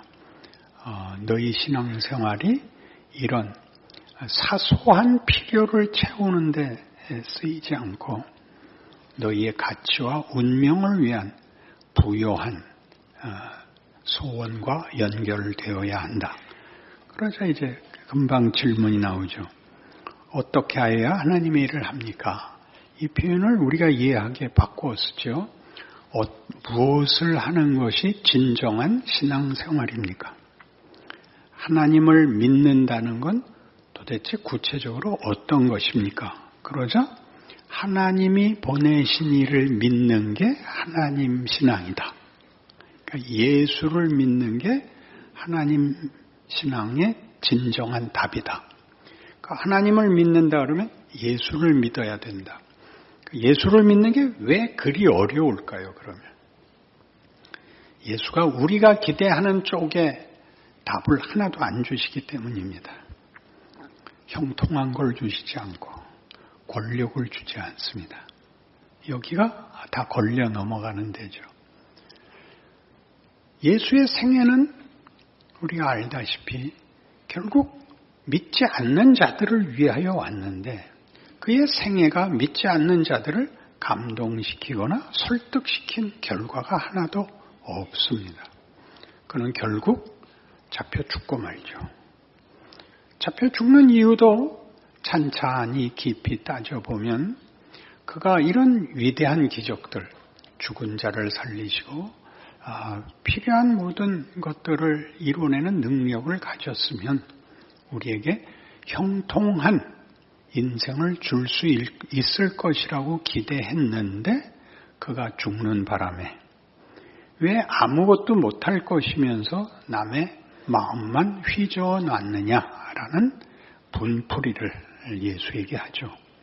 그래서 빌라도가 6월절에는 하나씩 사면해 주는 제도가 있으니 이 사람을 놔주자 그럴 때 바라바를 놔주고 이 사람은 십자가에 못 박으십시오. 그러니까 굉장히 그 배신감을 느낀 겁니다. 예수에 대해서 배신감을 느끼는 것은 이 시대 사람들이 못나서 그런 정도가 아니라 우리 모든 믿는 사람에게 평생 쫓아다니는 의문입니다. 하나님, 내가 더 이상 뭘 어떻게 하라 말입니까? 이만하면 하나님, 만점짜리는 안 돼도 그래도 한 50점은 주셔야 될 거 아닙니까? 하는 게 우리 예수 믿는 사람들이 신앙 현실 속에서 늘 묻는 거죠. 괜히 일찍 믿어서 고생만 했다. 남는 거라고는 성가대한 거 하나밖에 없다. 그러니 이 문제는 생각보다 심각하지요. 그러니까 쭉 얘기가 나오죠. 그럼 당신을 믿게 하는, 당신을 믿어야 된다는 표적이 뭡니까? 우리 조상들은 광야에서 만나를 먹었습니다. 그러자 예수님이 그건 모세가 준 게 아니라 하나님이 줬다. 만나는 하나님이 준 것이다. 지금도 그때와 똑같이 하나님이 나를 생명의 떡으로 너희에게 줬다. 그러니 나를 받아 먹어라. 이렇게 되는 겁니다. 그러면서 묘한 뒷말을 붙이죠. 35절 예수께서 이르시되 나는 생명의 떡이니 내게 오는 자는 결코 줄이지 아니할 것이요 나를 믿는 자는 영원히 목마르지 아니하리라. 굉장하죠.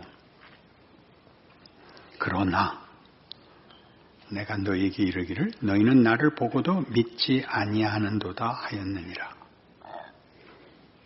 못 믿을 겁니다. 안 믿습니다. 그가 생명의 떡이고 결코 줄이지 않고 목마르지 아니할 분인데 왜 우리는 예수로 만족하지 못할까요? 그게 이제 바로 요한복음이 하고 싶은 얘기죠.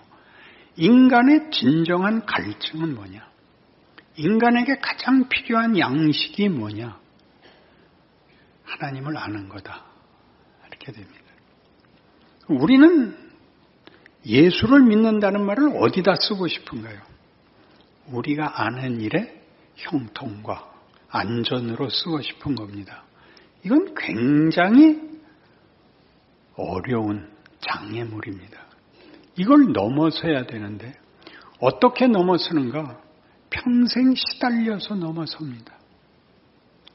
우리는 안전을 원하고 형통을 원하고 그래서 실망하고 원망하고 분노하고 체념하고를 반복하는 중에 나이가 들어서 죽음을 피할 수 없다라는 자리에 오면 생애를 돌아보게 됩니다. 어차피 죽을 거라면 내가 좀 더 잘 살 걸. 뭘 잘 살 걸 그랬을까? 공부 좀 덜 할 걸. 그거 잘해서 도대체 뭐야 이게? 세상에 대해서 실망을 하게 되고 세상이 주는 보상으로는 너무나 아무것도 아니구나를 비로소 알게 됩니다. 그러니까 나이가 꼭 들어야 됩니다. 못 해봐서 아쉬운 게 없는, 해봤지만 그게 약간의 유익을 줬던 건 사실이지만 영생이 될 수 없는, 다시 말하면 인간이란 세상이 약속하는 것으로는 결코 만족할 수 없는 더 깊은 답, 더 깊은 존재, 더 영광된 운명을 소원해야 마땅한 것입니다. 예수님께서는 구원하러 오시는 겁니다. 그럼 뭘 구원할까요? 값없는 하찮은 것으로 인생을 허비하는 우리를 구원하러 온 겁니다. 너희는 짐승이 아니야. 그렇게 얘기하는 거죠. 너희는 기계가 아니야. 너희는 소모품이 아니야. 너희는 내 자녀야. 내 자식이야. 이렇게 살지 마. 이게 복음인 것입니다. 우리가 우리 자신에 대하여 소원하는 것, 이게 뭐죠? 다 권력입니다. 자존심을 세우기 위한 것. 무슨 자존심이요? 지지 않는 것. 성경이 말하는 자존심은 뭘까요? 하나님의 형상, 하나님을 아는 것, 하나님의 이름으로 불리는 하나님의 자녀. 인류 역사 내내 인문학이 추구해온 것은 인간이란 뭐냐입니다. 인간이란 뭐냐? 인간이란 뭐냐를 아무리 뒤져도 파도 근거가 나오질 않습니다. 인간의 정체성은, 가치는 이렇게 되어 있습니다. 하나님의 사랑을 받는 자. 그러니까 하나님이 없으면 인간은 근거가 없습니다. 하나님이라는 근거 없이 인간의 정체성을 밝히려고 그러는 이들은 그러니까 명분과 추상명사로 자신을 대체합니다. 행복, 유능, 보람, 이런 말이 인격을 대신합니다. 내가 행복해야 되는데 행복을 추구하고 행복하다고 믿는 것으로 자신을 만족시키는 기만을 하게 되죠. 그러니까 모두 옳은 소리를 하는데 그 사람이 위대하지 않습니다. 사람을 만나서 제일 우리가 놀라는 것이 줄줄이 말은 하는데 만나고 싶지 않다는 거죠. 예수를 믿으면 뭐가 다르냐? 뭐가 뭔지 모르겠는데 만나면 좋다 이거죠. 신앙이 좋다는 것을 잘못 생각하면 정답을 나열하는 자가 돼서 인간성의 손해가 되는 이들을 종종 봅니다. 우리 무서워지잖아요. 너 요새 기도 안 하더라? 이러면 안 돼요. 자기가 따블로 해야죠. 누가 기도 안 하는 게 보이면 내가 해야죠. 이 나라 걱정은 우리의 책임은 우리가 기도하는 겁니다. 기도한다고 고함을 지를 필요가 없습니다. 우리는 세상에서는 없는 존재입니다. 우리는 어리석은 자들이고 우리들은 대화가 안 되는 자들이죠. 예수님이 딱 그 자리에 서 있습니다. 이거 보이십니까? 예수님이 딱 이 자리에 서 있는 것. 그 앞에 5장 39절을 보시면 이렇게 돼 있어요. 너희가 성경에서 영생을 얻는 줄 생각하고 성경을 연구하거니와 이 성경이 곧 내게 대하여 증언하는 것이니라. 그러니까 성경 내내 나온 이스라엘의 역사, 인류의 모든 역사들이 예수를 증거하는 거래요. 뭘 증거하죠? 인간의 궁극적 목표가 무엇인가를 묻고 꾸짖고 격려하는 거래죠. 우리 구약을 읽으면 다 그러지 않나요? 이스라엘 사람들은 왜 이렇게 못났어? 왜 순종을 못해? 왜 이래서 벌을 받아? 어때야 되는데요? 예수님 같아야죠. 예수님이 어땠는데요? 하나님이 그를 외면하고 거부하고 못난 자리로 도망간 우리를 구하기 위하여 우리의 옷을 입고 우리의 자리에 찾아오셔서 싸우지 않고 얘들아, 네가 하는 일이 행복하냐? 당신은 누굽니까? 나는 너희가 믿는다고 말하는 하나님이 보내서 온 자리니라. 왜 그런 초라한 모습으로 오셨어요? 나는 너희를 겁주러 온 것이 아니다. 심판하러 온 것이 아니다. 나는 너희를 구원하러 왔단다. 무슨 그 꼴로 와서 구원을 논하세요? 왜 빌라도에게 잡히세요? 이런 건 문제가 아니란다. 이런 건 중요한 내용이 아니란다. 인간은 폭력이나 분노나 원망 같은 걸 입에 올릴 필요가 없는 존재란다. 이런 일들은 권력이나 자랑 같은 것들은 우리에게 아무런 가치를 주는 것이 아니란다. 뭐가 진정한 가치인가요? 사랑하는 거란다. 에이, 그게 뭐예요? 그걸 하죠. 상대방을 인정하는 것. 못난 자리에 있는 것을 대접하는 것. 적대적이고 폭력을 쓰는 것까지 하나님이 용서하시는 것, 용납하시는 것.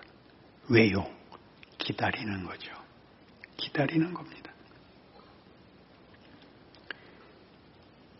하늘로서 내려온 만나는 신명기 8장에 의하면 지난 40년간 너희가 만나를 먹었다. 내가 너희에게 만나를 준 것은 너희를 낮추고 너희를 시험하여 너희 마음을 노출시키기 위해서였다. 너희는 이 만나를 먹고 그래서 가나안까지 가기 위해서 가나안에 가라고 이 만나를 주었는데 너희는 가나안까지 못 가서 만나가 떨어져서 너희가 굶어 죽은 것이 아니라 만나는 아직 충분히 있으나 너희가 가지 않아서 광야에서 다 죽고 말았다. 이게 만나 사건이에요. 그럼 예수님이 와서 그러죠. 너희가 떡을 너희에게 채워야 되는 것이 아니라 하나님이 너희에게 목적한 자리, 하나님의 영광의 자녀의 자리에 가야 된단다. 그걸 위해서 내가 왔단다.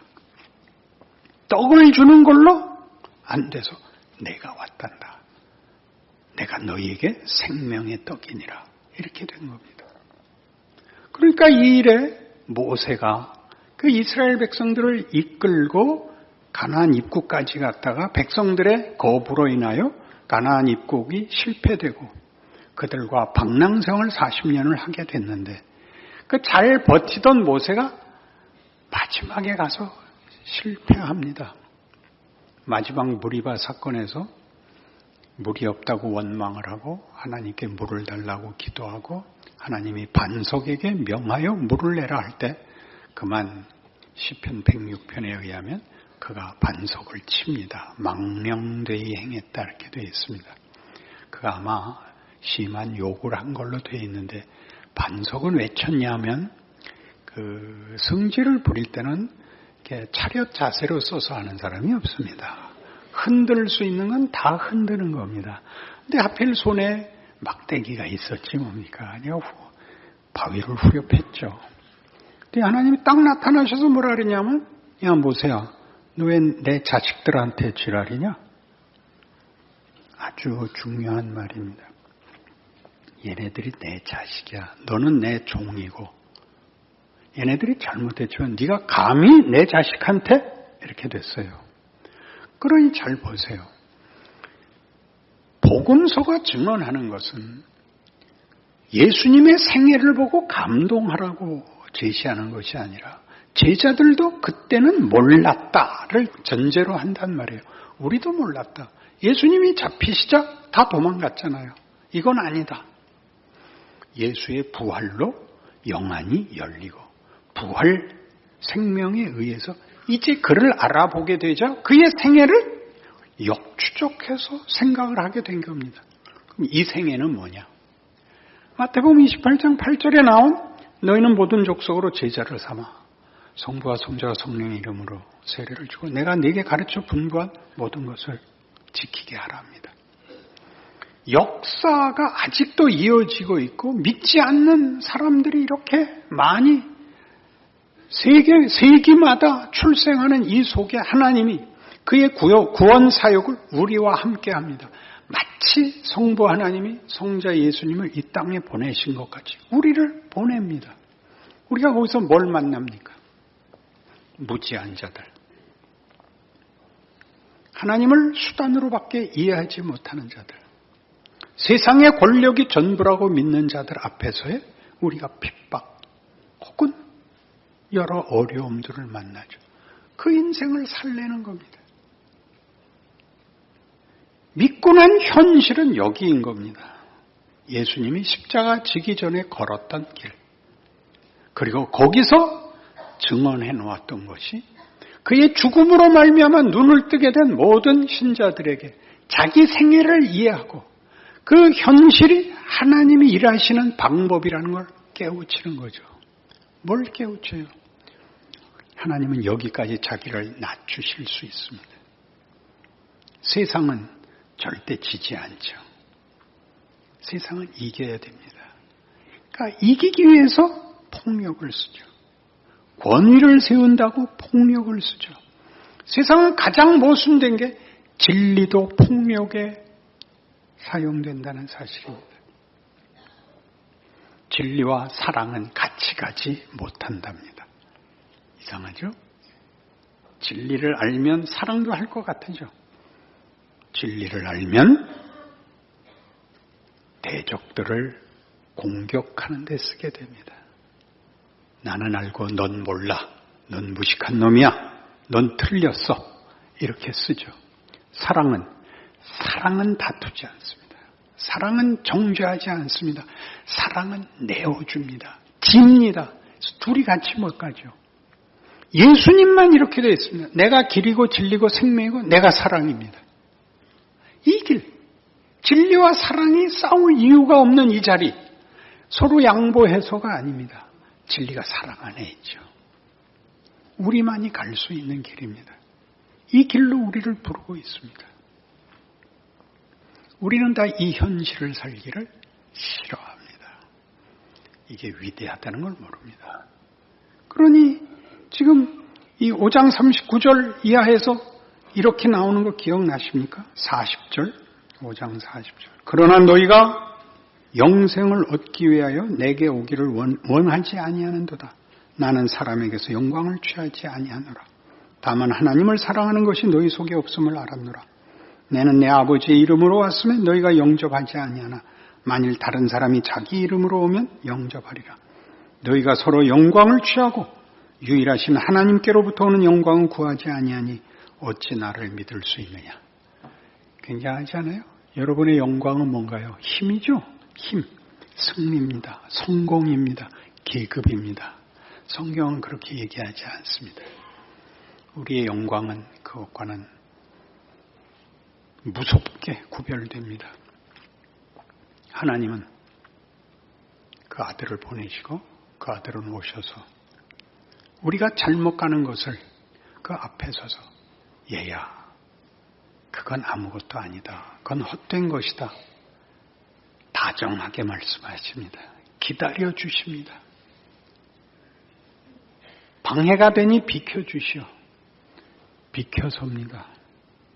밟고 지나가게 합니다.